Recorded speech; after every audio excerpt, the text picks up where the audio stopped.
Գազայում ու Հորդանան գետի արևմտյան ափում իսրայելական հարձակումներից 11 պաղեստինցի է զոհվել։ Առնվազն 7 պաղեստինցի զոհվել է իսրայելական անօդաչուների հարվածներից Գազայի հատվածում։ Արյունալի հարձակումներ են արևմտյան ափում։ Հեբրոն նահանգում 16-ամյա դեռահաս է սպանվել։ Նրան իսրայելցի պաշտոնյային ուղեկցող Շարասյուն Նեբրայերթի ենթարկել։ Երկու պաղեստինցի սպանվել է արևմտյան ափի Ռամալլահ նահանգի Ալ-Մուղայիր գյուղում տղաների դպրոցի հարձակման հետևանքով։ Ականատեսները պատմում են, որ հրեա վերաբնակները մտել են գյուղ մոտ 50 մետր հեռավորությունից կրակ բացել դպրոցի պատուհանների ուղղությամբ։ Ողբերգության լուրը լսած ծնողները շտապել են դպրոց երեխաներին փնտրելու։ Գյուղում ողբերգություն է եղել, կոտորած, մարդիկ են սպանվել ու վիրավորվել, երբ իսրայելցի նորաբնակները հարձակվել են դպրոցի վրա։ Նրանք, ովքեր ուզում էին պաշտպանել աշակերտներին, սպանվել կամ վիրավորվել են։ Րոպեներ անց գյուղ են մտել իսրայելցի զինվորականներն ու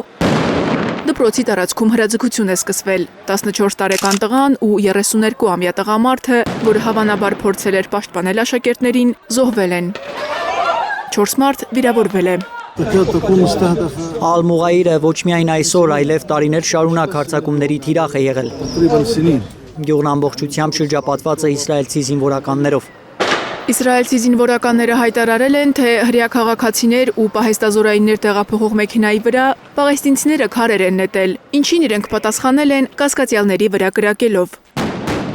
Պաղեստինցիների կարծիքով իսրայելցիների գործողությունները թելադրվում են Թել Ավիվից։ Այս հարձակումները պետական քաղաքականությունից են բխում։ Սրա համար Իսրայելի կառավարությունն է պատասխանատու Նեթանյահուի գլխավորությամբ։ Իսրայելի նպատակն է խեղդել արևմտյան ափում պաղեստինցիների անկախ պետություն ստեղծելու գաղափարը, մտահոգվում են այնտեղի բնակիչները։ Արևմտյան ափին մենք ճնշման և հալածանքների պայմաններում ենք ապրում։ Ուզում են աստիճանաբար տեղահանել մեզ։ Փաստացի անեքսիա են իրականացնում առանց պաշտոնապես դրա մասին հայտարարելու։ Պաղեստինի արտաքին գործերի նախարարությունը դատապարտել է հարձակումը, կոչ արել միջազգային գործընկերներին միջոցներ ձեռնարկել հետագա ողբերգությունները կանխելու համար։ Արևմտյան ափում աննախադեպ բռնությունների մասին ահազանգում են իրավապաշտպան կազմակերպությունները։